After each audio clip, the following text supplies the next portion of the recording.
Hey guys, welcome to our Sweet Home Life. You know I've been promising you something. You see this recipe book? It's an old one. I got this when MoeJoe and I first got married, and we have been married for 50 years.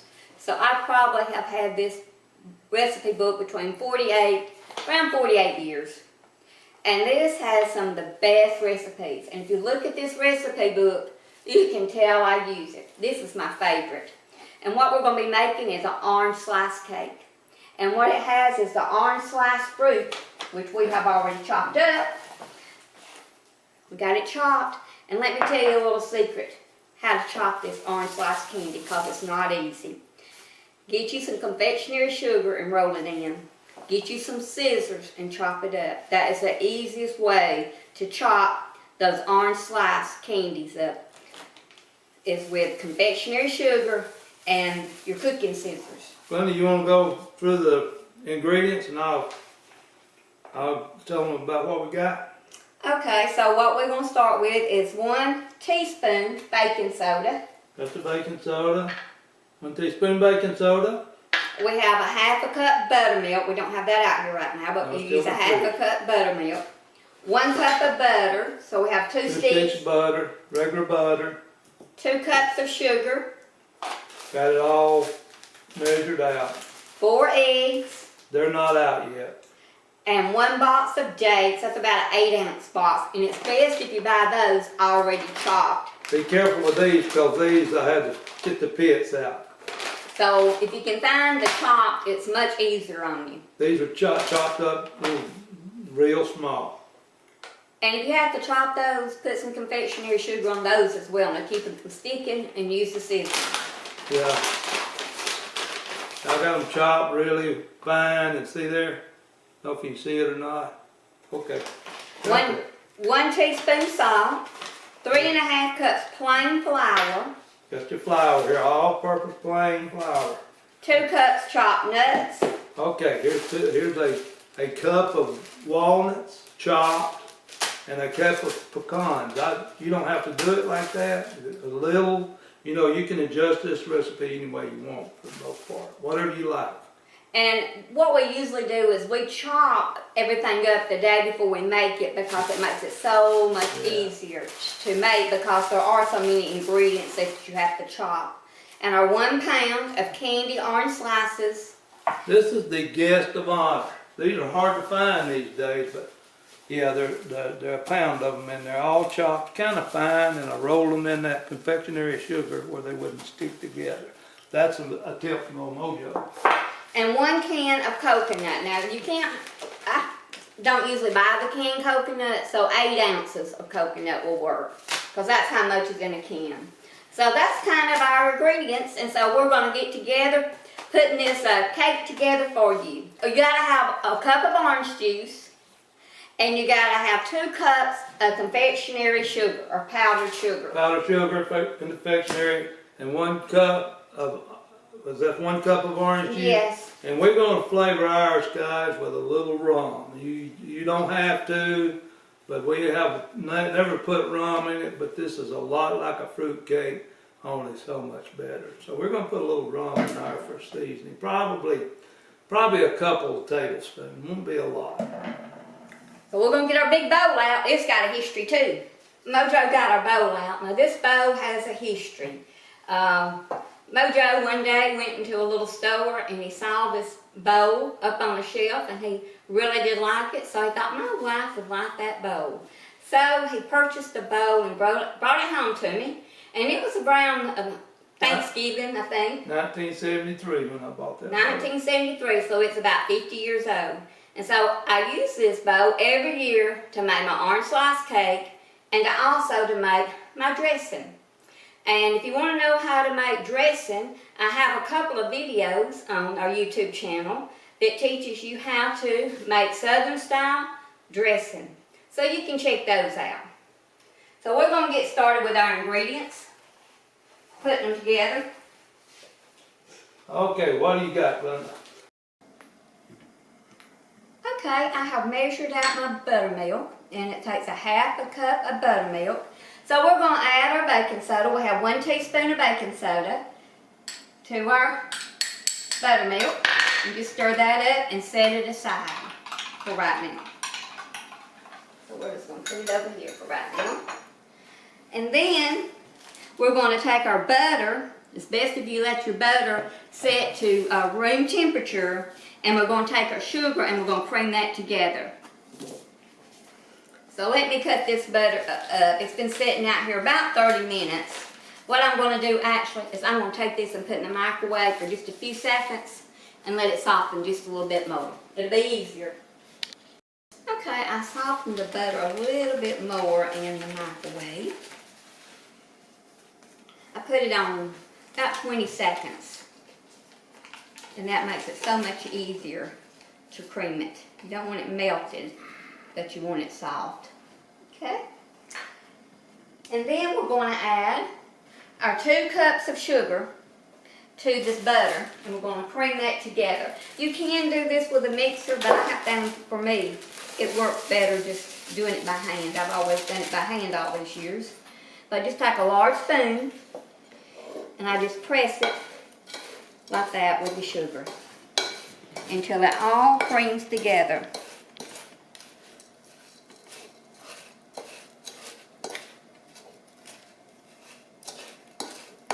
Gonna be good, y'all. So you get the gist of it. Just cream that together.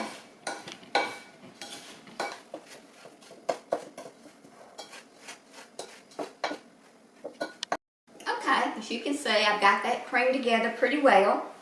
And so now I have my eggs. So I'm going to add my eggs to it. I have 4 eggs. 4 large eggs.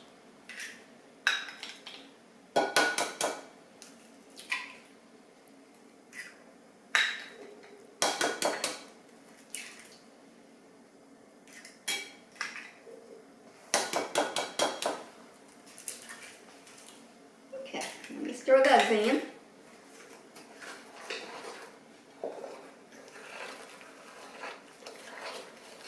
Guys, you'll never go back to the regular old fruit cake once you have these. Taste this cake. Oh, man. Where you been all my life? Let's put those in really well.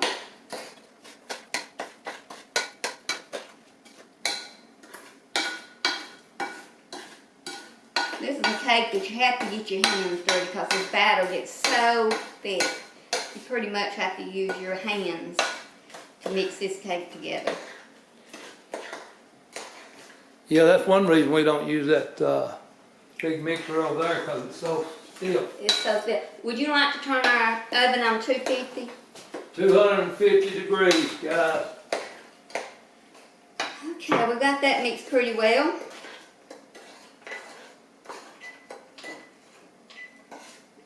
Rinse my hands off. So that's kind of a low temperature, right? It is. 250. Yeah, it bakes on 250 for about 2.5 hours. Okay, now we've got our butter, our sugar, and our eggs. We've got 3.5 cups of flour, plain flour, and we're going to add a teaspoon of salt. I'm going to stir that. Stir that salt in a little bit.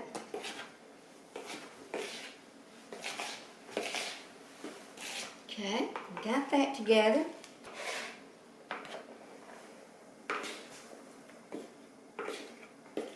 Okay, there's about half. Add half the flour mixture with the milk. So we're going to add our milk to this. So, just stir that up.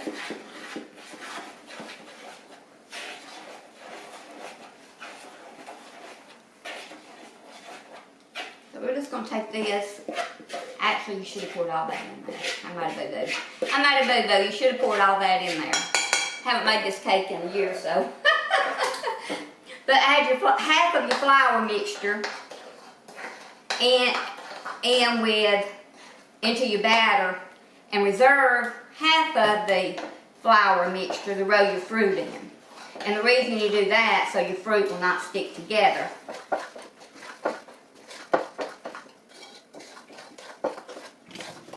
Okay, so we've got that pretty well mixed. And now we're going to add our fruits. Both the nuts.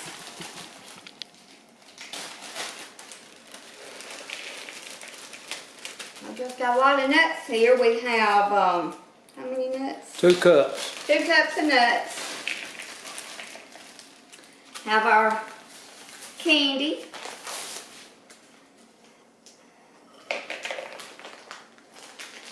And have our dates.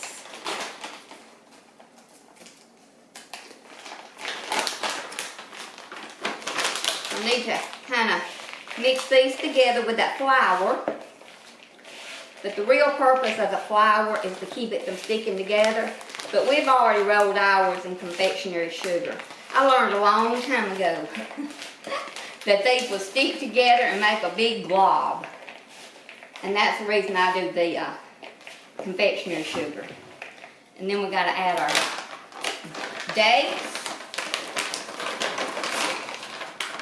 See, those dates are already wanting to stick together, but see, when you have that confectionery sugar, you can just loosen them up like that.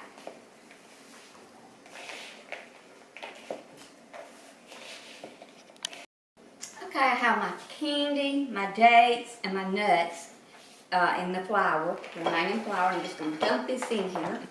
Kind of stir it in a little bit at a time. Bring you guys over here when Now this is where you have to get your hands dirty, because this makes a really, really stiff batter. It's thick, guys. See how that's getting stiff? She usually lets me do all that mixing. It's not always easy. Now we're going to pour the rest of it in See there. there? It's getting really thick. And then we'll stir in our coconut. That's the reason you need a large spoon like this one, because this is such stiff batter. See how stiff that batter's getting, guys? I can't wait. Guys, I may have to get a hold of this thing. Let's see. Okay, MoeJoe decided he wanted to stir a while. Guys, it's like mixing concrete. Oh man. Oh no, this is a good workout, Linda. It is. The stiff batter, no lie. Get you a good sturdy spoon too to do this with. Okay, I'm going to go ahead and start pouring some of this coconut in. So can't forget our coconut. We love coconut around here.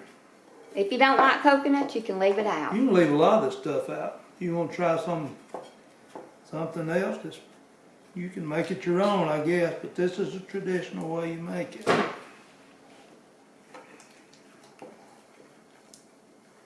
Okay, give me a little more over here. Yeah.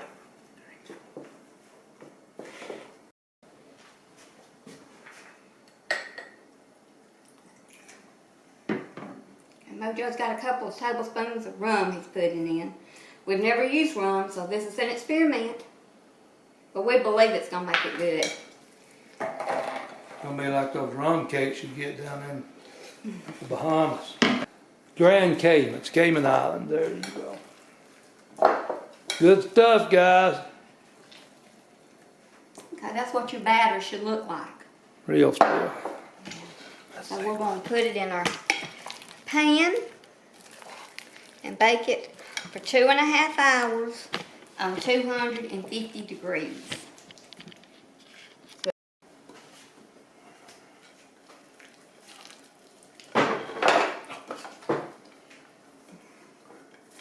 I got about to drop the whole thing in the floor, guys. That wouldn't be pretty, would it?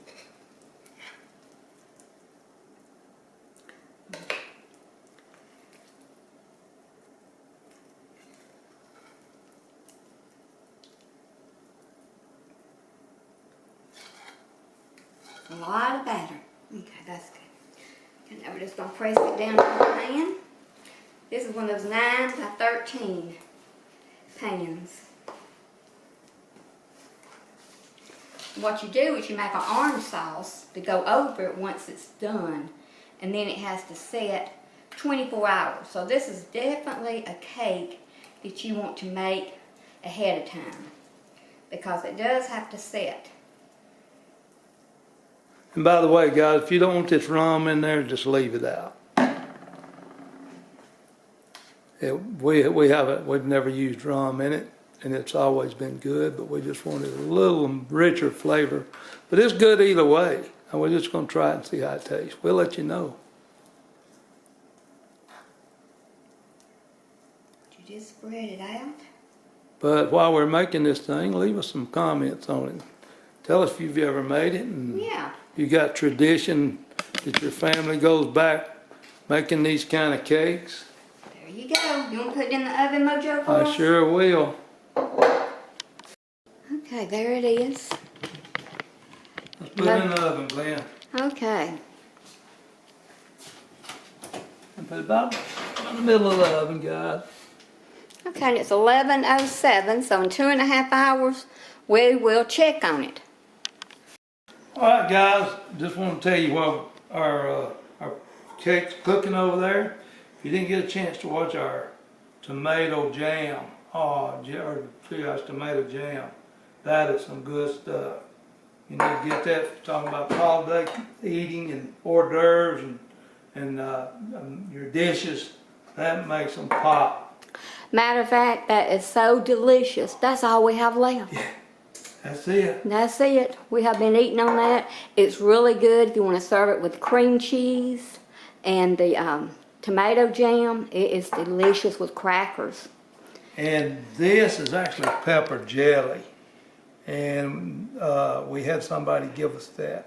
So we're going to have to, maybe we'll try to put one of those up this summer when all of our peppers come back in. It's dead winter right now, guys. All right, here's my pepper sauce. That was good. You know, look for that pepper sauce recipe down in our recipes. I teach you how to make pepper sauce from scratch. That's some good stuff too. It is. And this is Granny's famous bread and butter pickles. Now that video, everybody likes it. And you talking about crunchy pickles.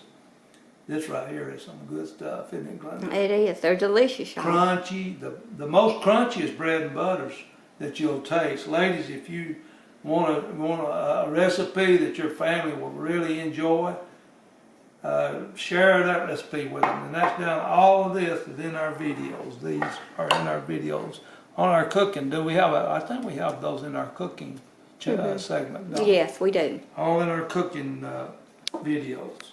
All right, we'll try to get you this one up this summer, guys. Stay tuned. You never know what we're cooking here, but it's going to be good. Thanks for watching, guys. All right, we're getting ready to make the sauce to put on the top of the cake. The cake has been in there for about 2 hours and 15 minutes. So I have 2 cups of powdered sugar, and I have a cup of orange juice.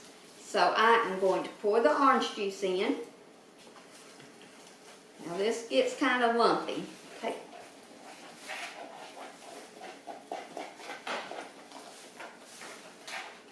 I'm just going to mix it up. It's hard to get all the lumps out of this sugar and orange juice, but you just have to keep whisking it. So you kind of get most of them dissolved. So our cake has about 10 more minutes. And you want to pour this on your cake while the cake is hot. So after you put this on the cake has to set for 24 hours to absorb this sauce.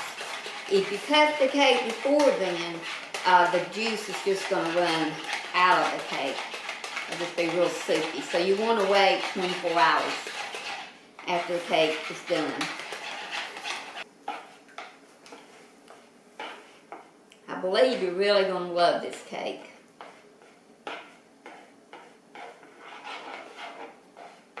Okay, we're ready for when the cake gets out of the oven. Our cake is out of the oven. Look how nicely it looks. And I'm just going to poke a few holes in it.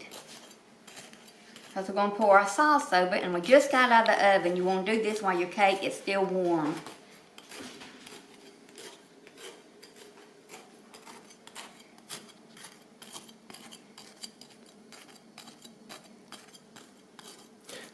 It's important to poke those holes in it, Glenda. It is, so that the sauce, as they call it, Yeah, see that? goes down in it. That's the orange juice and the confectionery sugar.